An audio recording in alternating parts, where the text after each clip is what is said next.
देखिए menstrual cycle क्या होती है। मेंस्ट्रुअल साइकिल एक रिप्रोडक्टिव साइकिल होती है जो कि सभी फीमेल प्राइमेट्स में प्रेजेंट होती है, चाहे वो मंकीज़ हो, एप्स हो या ह्यूमन बींग्स हो, इन सभी में ये मेंस्ट्रुअल साइकिल प्रेजेंट होती है। और ये बहुत ज़्यादा इंपॉर्टेंट होती है कि हमारे रिप्रोडक्शन के लिए, ह्यूमन बींग्स के रिप्रोडक्शन के लिए काफ़ी ज़्यादा ये मतलब जनरेशन को आगे बढ़ाने के लिए इम्पॉर्टेंट होती है। तो जो फर्स्ट मेंस्ट्रुअल साइकिल स्टार्ट होती है उसको कहा जाता है मेनार्ज, जो प्यूबर्टी के टाइम पे स्टार्ट होती है उसको हम मिनाज कहते हैं। और हमारी जो ह्यूमन फीमेल्स में जो मेंस्ट्रुएशन साइकिल है वो 28 से 29 डेज़ की होती है।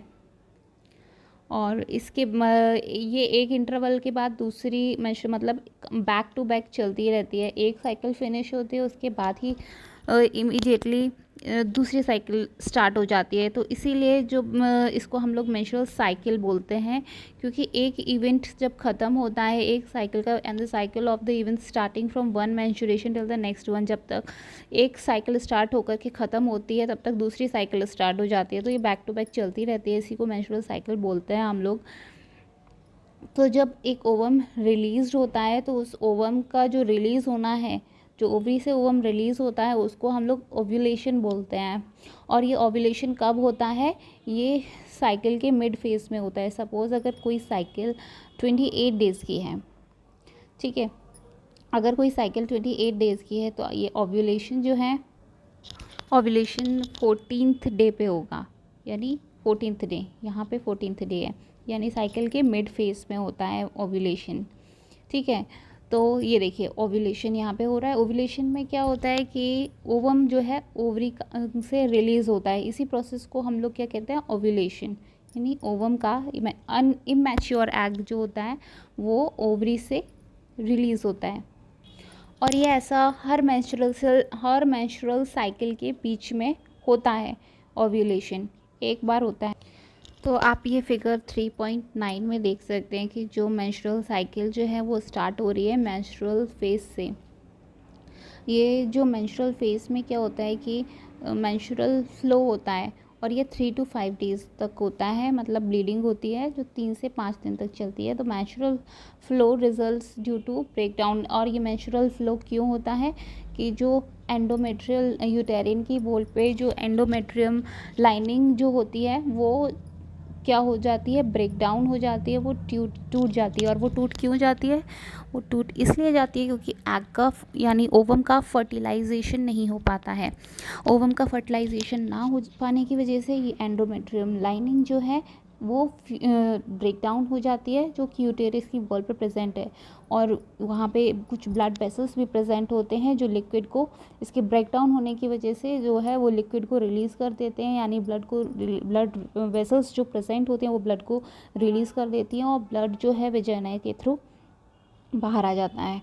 तो menstruations only occurs if the released ovum is not fertilized। जैसे कि मैंने आपको बताया कि menstruation तभी होता है जब जो ओवरी से निकला हुआ ओवम अगर फर्टिलाइज नहीं हो पाता है, समहाउ अगर उसको स्पर्म नहीं मिल पाता है तो वो फर्टिलाइजेशन नहीं हो पाएगी। और फर्टिलाइजेशन नहीं हो पाएगी तो एंडोमेट्रियम जो लाइनिंग है यूटेरस की वॉल पे वो जो है वो टूट जाएगी। एक्चुअली वो लाइनिंग जो है वो प्रेगनेंसी से रिलेटेड जितने भी इवेंट्स हैं उनके लिए वो तैयार की जाती है।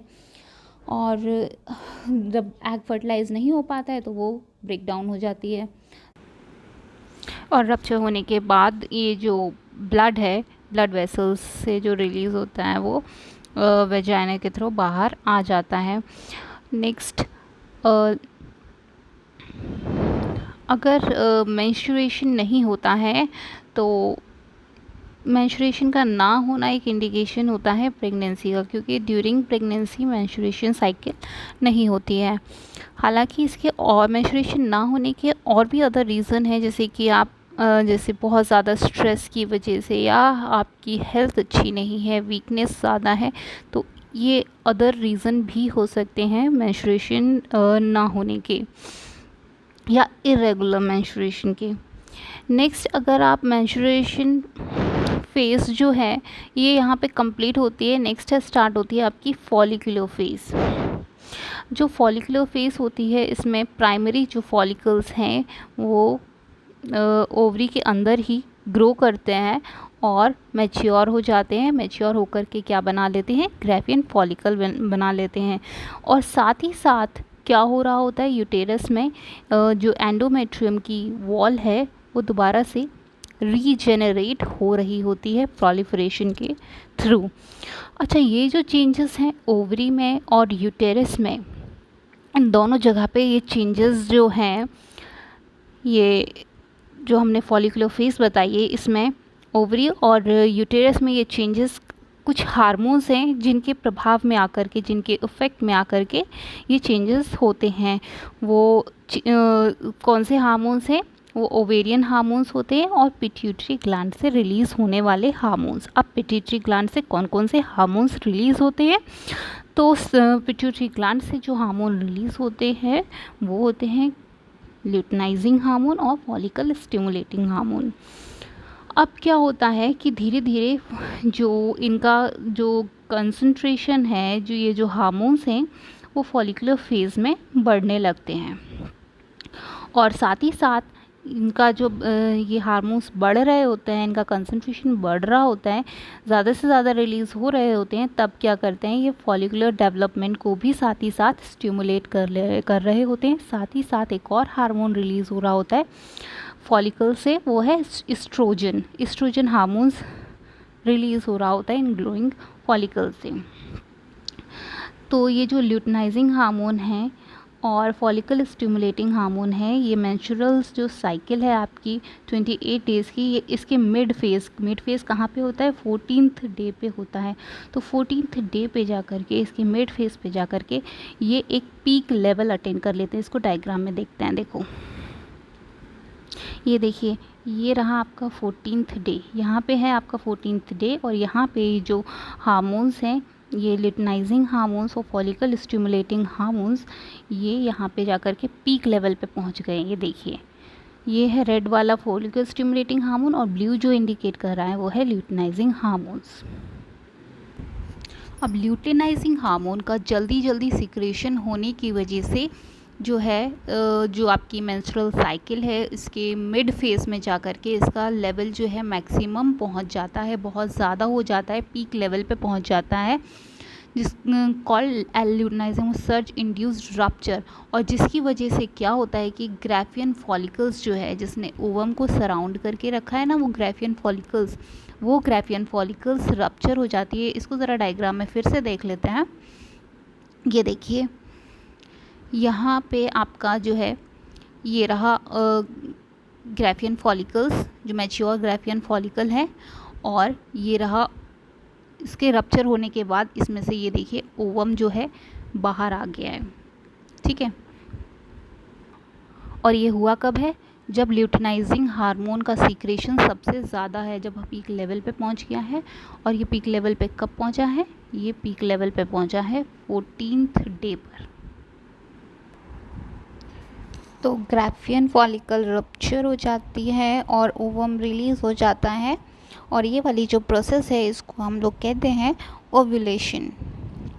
और ये फेज़, इसको ओव्यूलेटरी फेज़ भी कह सकते हैं, क्योंकि इस फेज़ में ही जाकर के, जब कौन से फेज़ में जाके, जब ल्यूटिनाइजिंग हार्मोन पीक लेवल पे पहुंच जाता है, तो इस फेज़ को ओव्यूलेटरी फेज़ कहते हैं, और तब जाकर के ओव्यूलेशन होता है, यानी कि ओवम का ग्राफियन फॉलिकल का रप्चर होना और ओवम का ओवरी से रिलीज़ होना। तो ये प्रोसेस जो है ओव्यूलेशन कहलाती है। अब इस फेज़ के बाद जो है आपका जो फॉलिकुलर फेज़ फिनिश होता है और ये ओव्यूलेटरी फेज़ भी फिनिश होता है, आपका नेक्स्ट आता है ल्यूटियल फेज़। अब ल्यूटियल फेज़ में क्या होता है कि जो आपका ओवम रिलीज़ हो चुका है, ग्राफियन फॉलिकल से निकल चुका है, अब बची क्या, सिर्फ ग्राफियन फॉलिकल। ग्राफियन फॉलिकल्स जो है वो बाद में कहाँ, इस ल्यूटियल फेज़ में क्या होता है कि ग्राफियन फॉलिकल्स वापस ल्यूटियम में कन्वर्ट हो जाती है, ट्रांसफॉर्म हो जाती है, चेंज हो जाती है। वापस ल्यूटियम जो है वो लार्ज अमाउंट में एक हार्मोन सीक्रेट करता है जिसको कहते हैं प्रोजेस्टेरोन हार्मोन। ये जो प्रोजेस्टेरोन हार्मोन है ये काफ़ी ज़्यादा एसेंशियल होता है। किस लिए एसेंशियल होता है, इसका इम्पॉर्टेंस होता है एंडोमेट्रियम की मेंटेनेंस में इसका इम्पॉर्टेंस होता है। अब देखिए, जैसे ये है यूटेरस, और ये यूटेरस की जो वॉल है उसकी वॉल पे 3 लेयर्स की वॉल होती है ना, एंडोमेट्रियम, मायोमेट्रियम, पेरीमेट्रियम, ठीक है। तो एंडोमेट्रियम जो है, उस जो एंडोमेट्रियम लेयर जो होती है सबसे ऊपर वाली, इसकी मेंटेनेंस के लिए, सबसे अंदर वाली, इसकी मेंटेनेंस के लिए इस हार्मोन की, प्रोजेस्टेरोन हार्मोन की ज़रूरत होती है। कौन से हार्मोन की? प्रोजेस्टेरोन हार्मोन की। ये बहुत ही इंपॉर्टेंट है, पूछा जा सकता है। Such an endometrium is necessary. अब ये एंडोमेट्रियम का काम क्या होता है? एंडोमेट्रियम बहुत ज़्यादा ज़रूरी होती है, ये यूटेरस की वॉल पे प्रेजेंट होती है और ज़रूरी भी होती है, क्योंकि यहाँ पे जा कर के जो आपका फर्टिलाइज्ड ओवम है वो इम्प्लांट होने वाला होता है, और जो भी प्रेगनेंसी से रिलेटेड जो भी इवेंट हैं वो इसी पर, एंडोमेट्रियम पर ही जा कर के होते हैं, ठीक है। तो during pregnancy all the event of the menstrual cycle, अब जब प्रेगनेंसी के टाइम पे अगर वो ओवम फर्टिलाइज्ड हो जाता है, फर्टिलाइजेशन होने के बाद प्रेगनेंसी हो जाएगी। अगर वो ओवम फर्टिलाइज्ड हो जाता है तो प्रेगनेंसी हो गई, यानी कि मेंस्ट्रुअल साइकिल्स जो है वो सीज़ नहीं होगी, स्टॉप हो जाएगी उस टाइम पीरियड के लिए जब तक वुमेन प्रेग्नेंट है। And there is no menstruation, और उस टाइम तक जब तक वो प्रेग्नेंट है तब तक कोई मेंस्ट्रुएशन नहीं होगी। और अगर फर्टिलाइजेशन नहीं होता, in the absence of fertilisation, तो क्या होगा? कॉर्पस ल्यूटियम डीजेनरेट हो जाएगा। कॉर्पस ल्यूटियम अगर डीजेनरेट हो जाएगा तो प्रोजेस्टेरोन हार्मोन कहाँ से आएगा? और प्रोजेस्टेरोन हार्मोन नहीं होगा तो एंडोमेट्रियम की मेंटेनेंस कौन करेगा? यानी एंडोमेट्रियम जो है वो भी रप्चर हो जाएगी, डिसइंटीग्रेट हो जाएगी, ठीक है। उसके बाद फिर से जब ये मेंस्ट्रुअल फेज़ चलेगा, फिर इस मेंस्ट्रुअल फेज़ के बाद फिर अगेन एक न्यू साइकिल फिर से तैयार होगी। तो ये प्रोसेस जो है लाइफ टाइम चलता, लाइफ टाइम तो नहीं लेकिन ये मेंस्ट्रुअल साइकिल जो है 50 इयर्स की एज पे जाके सीज हो जाती है। That is termed as menopause, जिसको कहते हैं हम मेनोपॉज, जहाँ पे जाकर के मेंस्ट्रुअल साइकिल सीज हो जाती है, स्टॉप हो जाती है, रुक जाती है, ठीक है। साइक्लिक मेंस्ट्रुएशन एक इंडिकेटर होता है नॉर्मल रिप्रोडक्टिव फेज़ का, और ये मिनार्च से जाकर के मीनोपॉज पर जाकर रुकती है। मिनार्च से शुरू होती है और मीनोपॉज पे रुकती है। मिनार्च तो आप जानते ही हैं, मिनार्च यानी फर्स्ट मेंस्ट्रुअल साइकिल, और मीनोपॉज यानी लास्ट मेंस्ट्रुअल साइकिल, जहाँ पे जाके ये सीज होती है। तो इस तरीके से हमारा ये टॉपिक फिनिश होता है। वीडियो अच्छी लगी हो तो आप इसे लाइक, शेयर एंड सब्सक्राइब करना ना भूलें, और वीडियो से रिलेटेड कोई भी डाउट हो तो कमेंट सेक्शन में आप लिख कर भेजें। और नए वीडियो में मिलेंगे नए टॉपिक के साथ, तब तक के लिए thank you and good bye.